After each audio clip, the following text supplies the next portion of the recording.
తల్లిదండ్రులు కావాలనుకునే మీ కలని నిజం చేసుకోండి. ఆర్థిక స్థితికి అనుకూల పద్ధతిలో మామ్ ఐవీఎఫ్ తో. ఫస్ట్ ఈ సాంగ్ రిలీజ్ అయిన తర్వాత మనకి ఎవరు ఫస్ట్? మన అమ్మ నాన్న.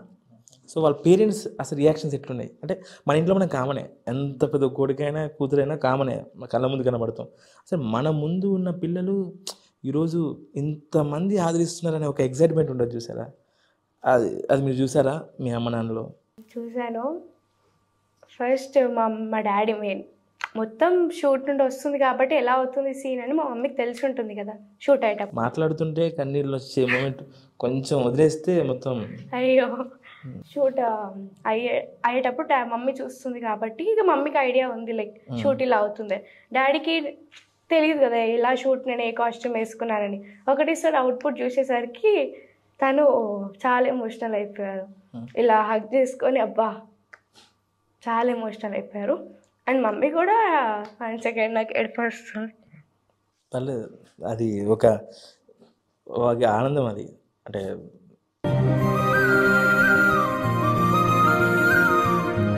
అందరినీ ఏడిపించినావు నేను అటంతోనే చూసిన వాళ్ళని. ప్రతి అమ్మాయి కూడా నిజంగా నా ఫీల్ కదా, నిజమే కదా, నేను కొన్ని సందర్భంలో నేను తనతో ఉండలేకపోయినాను, తనతో లవ్ చేసిన అబ్బాయితో లేను అని ఫీల్ అయ్యే ప్రతి ఎక్స్ప్రెషన్ని నువ్వు చూపించావు.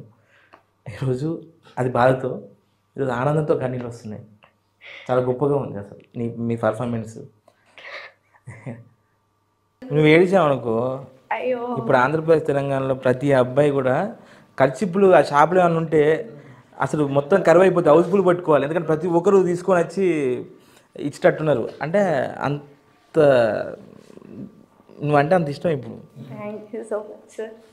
సో డాడీ చాలా నమ్మి ఒక అమ్మాయిని నన్ను మమ్మీని పంపుతున్నారంటే అది పెద్ద విషయం. మా దాంట్లో ఫ్యామిలీ రిలేటివ్స్ అది మెయిన్ అనమాట. రిలేటివ్స్ ఏమనుకుంటారు అది. సో అది నమ్మి కూడా ఇంట్లో ఉండి కూడా అన్ని అప్డేట్ తెలుసుకుంటూ మమ్మీని నన్ను పంపారు. అండ్ వచ్చి అవుట్పుట్ వచ్చి ట్రెండింగ్ 1 మిలియన్ చూసేసరికి డాడీ అసలుకు ఏం కావాలి బేటా, చాలు ఒక్క పాట చాలు, ఏం చేయకపోయినా పర్లేదు, ఒక్క పాట చూసుకుంటుంటాను అని అన్నారు. లేదమ్మా, అది నిజం చెప్తున్నా, మీ అమ్మ నాన్న నమ్మకాన్ని నువ్వు ఎక్కడ మిస్ చేయలేదు. మనము యూట్యూబ్లో ట్రెండింగ్లో ఉన్న వీడియోలు చూస్తాము, కానీ ఈరోజు ఆ ట్రెండింగ్లో ఉన్న వీడియోలో మీరున్నారు.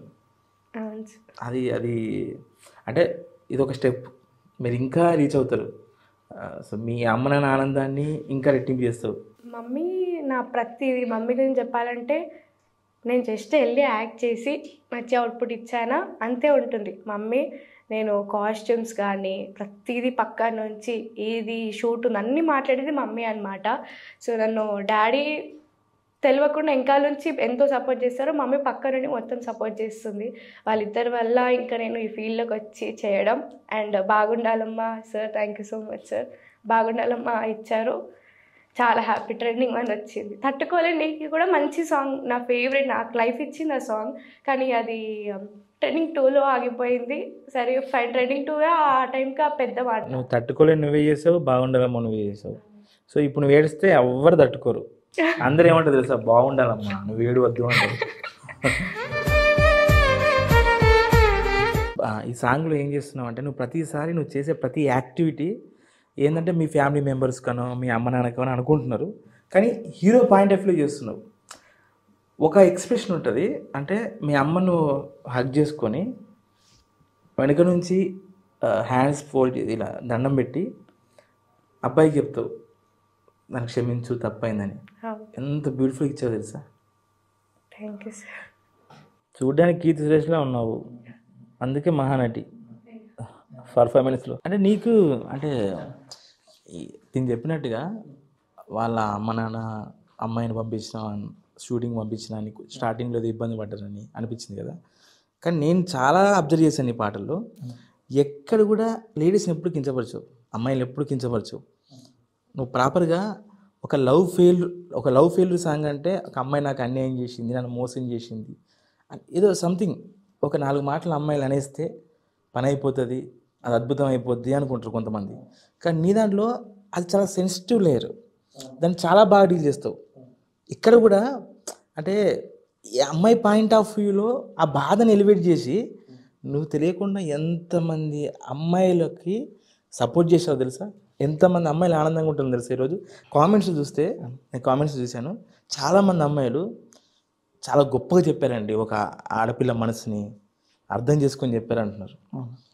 అసలు ఇలా ఒక అమ్మాయిల పెయిన్ని నువ్వు అర్థం చేసుకోవడానికి నీ లైఫ్లో ఉన్న మేజర్ అంటే అమ్మ అవ్వచ్చు, అంటే ఎందుకు నీకు అంత ప్రయారిటీ ఇచ్చినావంటే, దీనికి ఏదో చిన్న ఇన్సిడెంట్ ఉంటుందో, ఎవరో పర్సన్ ఉంటారు, లేదంటే ఏదో విన్నప్పుడు ఇలా కాదు ఇలా అని జరిగి ఉంటుంది కదా.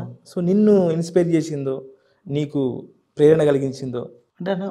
అంటే నేను పాట స్టార్ట్ చేసేటప్పుడు ఇది లవ్ ఫెయిల్యూర్ సాంగ్ కనుక నేను అమ్మాయిని చూడను, అమ్మని చూస్తాను. సూపర్. సో కనుక ఆమెను ఎప్పుడు నేను ఎథిక్స్ తోటి హ్యాండిల్ చేస్తాను. ఇది లవ్ ఫెయిల్యూర్ పాట, తప్పు ఎప్పుడు విధిపైన తోసిన ప్రతి సాంగ్లో కూడా. పేరుకి అది లవ్ ఫెయిల్యూర్ పాట, కానీ ప్రతి క్యారెక్టర్లో నేను చేసిన తక్కువ పాటలు చేసిన 10-15 చేసిన, అందులో ప్రతి క్యారెక్టర్లో కూడా తప్పు దేవుని పైన దోషిన. ఒక దేవుని పెట్టి దేవుని పైన దోషిన, కానీ అమ్మాయిది తప్పనిలే. పర్టికులర్ నా ఉద్దేశంలో ఏంటంటే ఎవరు కావాలని తప్పు చేయరు, సిచ్యువేషన్స్ డిమాండ్ చేసి లొంగిపోతారు పరిస్థితులకు. సో అట్లా నేను ఈ పాటలో ఎస్పెషల్గా అమ్మాయిల తాలూకు అంటే మనం ఇప్పుడు నా ఉద్దేశం ఏంటంటే, మనకు బాధ ఇచ్చిన, పెయిన్ వచ్చినా, నొప్పి వచ్చిన అబ్బాయిలు సింబాలిక్గా చేతిలో ఒక బాటిల్ పట్టుకొని, ఈ చేతిలో సిగరెట్ పట్టుకొని చెప్పేస్తాం మనం. బాబు వాళ్ళ బాధను చెప్పుకోవడానికి కూడా వ్యక్తులు ఉండరు. వాళ్ళతో వాళ్ళు మాట్లాడుకొని నలిగిపోయి ఏడ్చి కుంగి కుసించిపోతారని నాకు అర్థమైంది. అంటే ఇప్పుడున్న ప్రస్తుత ట్రెండ్తో బట్టి చూడొద్దు. ఇప్పుడున్న అమ్మాయి అయినా తర్వాత అయినా అమ్మాయి అయ్యాల్సిందే, అమ్మాయి కూడా ఒక అమ్మ నుంచి వచ్చిందే. సో మనం అమ్మనే చూద్దాం. ప్రతి పాటకి ప్రతి రైటర్ చెప్తారు కదా, రెగ్యులర్గా మన సినిమాలో 10 రోజులు తీసుకున్నాను, 20 రోజులు తీసుకున్నాను, 3 నెలలు తీసుకున్నాను అని. సో ఇంత ఎమోషన్కి డ్యూరేషన్ ఎన్ని రోజులు పట్టింది? దాని డ్యూరేషన్ 4.5 minutes. బట్ దానికోసం నేను పడ్డ స్ట్రగుల్, దాన్ని బయటికి తేవడానికి అయినా ఫేస్ చేసినాయని 2 years. 2 సంవత్సరాలు ఒక పాట మీద తమ్ముడు. అంటే నాకు తెలిసి ఆల్రెడీ యువర్ సక్సెస్, చాలా సాంగ్స్ ఉన్నాయి, చాలామంది మనోడు దాంట్లో పర్ఫార్మెన్స్ చేద్దామని టచ్లోకి వస్తున్నారు నాకు తెలిసి. అండ్ వన్ మోర్ థింగ్ ఏంటంటే, డబ్బు వస్తుంది, చాలామంది ఎక్కువ పాటలు చేస్తే ఎక్కువ డబ్బులు వస్తుంది అనుకుంటారు కదా. ఈ 2 సంవత్సరాలకి ఒక పాట మీద నువ్వు టైం స్పెండ్ చేయడానికి కారణం ఏంటి అసలు? నేను యాక్చువల్గా ఆ పాట మీరు ఇప్పుడైతే ఏదైతే చూసిర్రో ఇది జరుగుతుందని, అది పుట్టినప్పుడే నేను చూసిన. అది జరగాలంటే అనుకున్నాయని యాస్టిస్కి కుదరాలి. అన్నీ ఏదో ఒకటి. నా ఉద్దేశం ఏంటంటే, పాటను బయటకు పంపించినప్పుడు మన వల్ల పాట చెడిపోతుంది. నా వల్ల ఈ తప్పు చేయడం వల్ల పాట చెడిపోయింది అనే బాధ నేను సంపాదించిన డబ్బు, ఫస్ట్ ఆఫ్ ఆల్ నాకు డబ్బు, ఈ టైం ఇవ్వని సంతోషం. సో కనుక నా వల్ల పాటకు ఏం అవ్వద్దు, ఏం జరగొద్దు అనేంతవరకు నేను దాంతో ట్రావెల్ అవుతూనే ఉంటాను. నేను చేసేది ఏం లేదు ఇక. రేపు దేవుడు చేసేదే ఉంది, దేవుడా ఇది నీ పూచి అన్నప్పుడు వదిలేస్తాను. సో అది వచ్చే వరకు ఇప్పుడు, ఎందుకంటే నా టీం కూడా అందరు బిజీ అయిపోయారు. ఒక టైం ఒకరికి కుదరక అయితే అమ్మాయి ఎమోషన్ని అమ్మాయితో ట్రై చేద్దామని 8 మంది సింగర్లను మార్చిన. 8 మందికి దాదాపు ఫుల్ పేమెంట్స్ ఇచ్చి పాడించిన. 8 మంది సింగర్స్ని ఒక పాట పాడిన 8 మంది సింగర్స్ మార్చిన. ఎక్కడన్నా ఇంకెవరన్నా తోస్తారు, ఇంకెవరన్నా. సో ప్రాపర్గా నాకు అర్థమైంది ఏంటంటే, బాగుండాలం అనేది ఒక సోల్, దాన్ని ఏ గొంతు పాడినా రీచ్ అవుతుంది అనే క్లారిటీ నాకు వచ్చినప్పుడు ధైర్యం చేసి అప్పుడు మేల్ వాయిస్ చెప్తున్నాను కదా, మేల్ వాయిస్ లీడ్గా ఒక చెల్లె బాధన అన్న చెప్పినట్టు, ఒక అమ్మాయి బాధన ఒక అబ్బాయి చెప్పినట్టుగా మొదలు పెడితే అందరికీ కన్విన్సింగ్ ఉంటుందని చెప్పి నేను ఫిక్స్ అయ్యి అన్నీ సెట్ అయిన రోజు రిలీజ్ చేసినాను. ఈ గ్యాప్కు 2 years పట్టింది. 2 yearsలో నేను ఈ పాట మీద నేను లేను. ఈ పాట ఫుల్ఫిల్ అయ్యేంత వరకు వేరే పని చేసుకుంటూ ఈ పాట పైన ఉన్నా.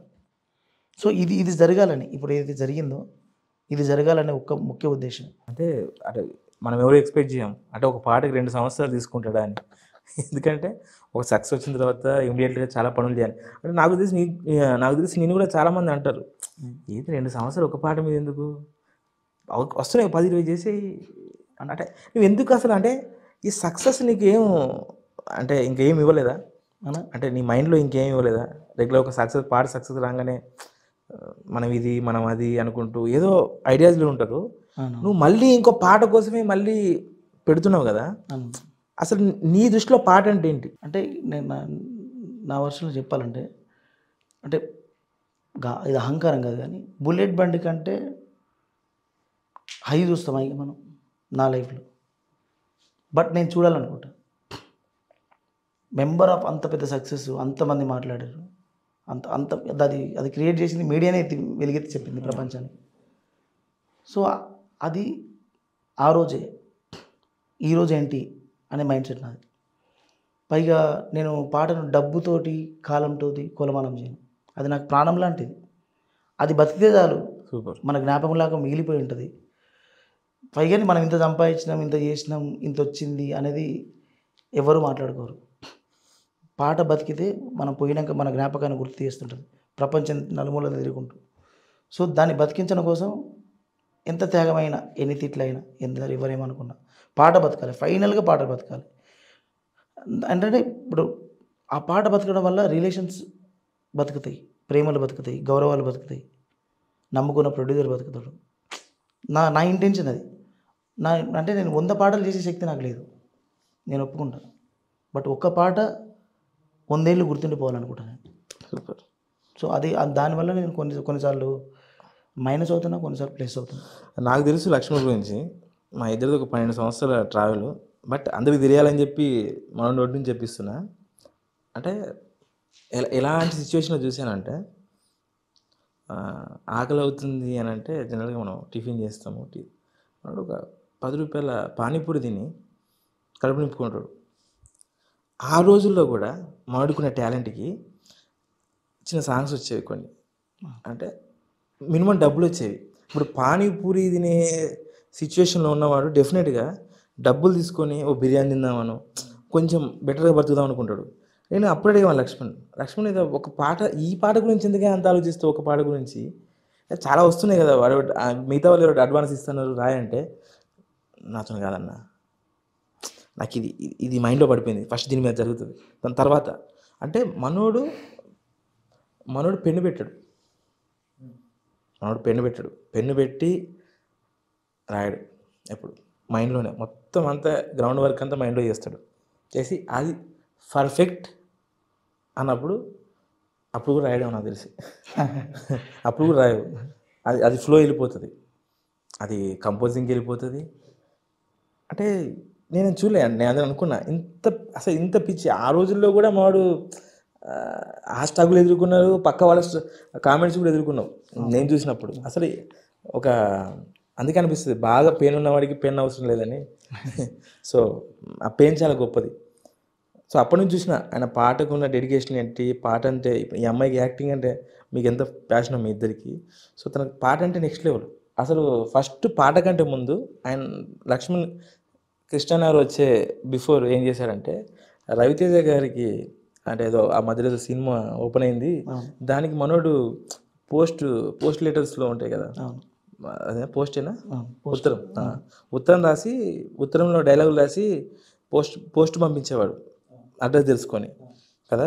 అసలు అదేంటి అంటే ఊళ్ళో ఉన్నప్పుడు నుంచి కూడా సినిమా అంటే పిచ్చి అన్న, చిన్నప్పటి నుంచి పిచ్చి.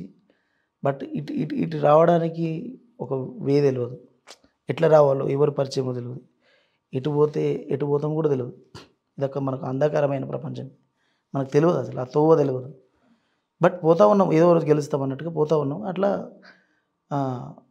అప్పుడు టైటిల్ సాంగ్స్ ఫేమస్ అయి ఉండేది. టైటిల్ సాంగ్స్ అనేది సినిమాలో ఒక టైటిల్ సాంగ్ పక్కా ఉంటుండే. సో అట్లా ఆ సినిమా కొబ్బరికాయ కొట్టి ప్రారంభం టైటిల్ అనౌన్స్ చేసేది కదా, ఆ టైటిల్ నేను పాట రాసి పంపేది ఆ సినిమా ఆఫీస్కి. అట్లా కొన్ని డైలాగులు, ఆ స్టార్ ఈ డైలాగ్ మాట్లాడితే ఎట్లుంటుంది, ఈ డైలాగ్ చెప్తే ఎట్లుంటుంది అని చెప్పి నేను డైలాగులు రాసి నేను కొంచెం మూమాట వస్తుంది. పాపం రామే చాలాసార్లు నన్ను పట్టుకొని తీసుకెళ్ళాడు. అంటే నాకు కొంచెం, నీకు తెలుసు అంటే నాకు కొంచెం సెన్సిటివ్ మైండ్ సెట్, అవతల ఏమన్నా పుసుకుని ఒక మాట అంటే ఏమో హట్ అయిపోతాము అని చెప్పి, అందుకని నేను బాగా తగ్గి ఉంటా. అట్లా నేను పోస్టులు పంపిస్తూ ఉంటే అవి కూడా అప్పుడప్పుడు అడపదడపగా అక్కడక్కడ థియేటర్లో చూసేది. ఎందుకంటే అవి మేము మా కాలేజీలో చెప్పిన తర్వాత పంపించేది. వాళ్ళు చూసి పలానా ఇక్కడ ఉందిరని డైలాగ్, పలానా ఇక్కడ ఉందిరని డైలాగ్ అంటుంటే ఏదో మన నేమ్ లేకున్నా మన ఇది లేకున్నా దూరంకి వెళ్ళి తీసుకొని మురిచిపెట్టాను. మనం ఇన్ని మాటలు పంపితే ఒక మాట వచ్చేది, అందులో అప్పుడే అంటే నువ్వు రాసిన డైలాగ్లో కొన్ని డైలాగ్ పెట్టుకునేవాళ్ళు, ఒక మాట వచ్చేది, ఏదో ఒక మాట, ఆ సెంటెన్స్, ఆ ఫ్లో అలా అలా వచ్చిన డైలాగ్ గుర్తుందా? ఉన్నాయి కానీ ఇప్పుడు అయిపోయింది. వద్దా? ఆ.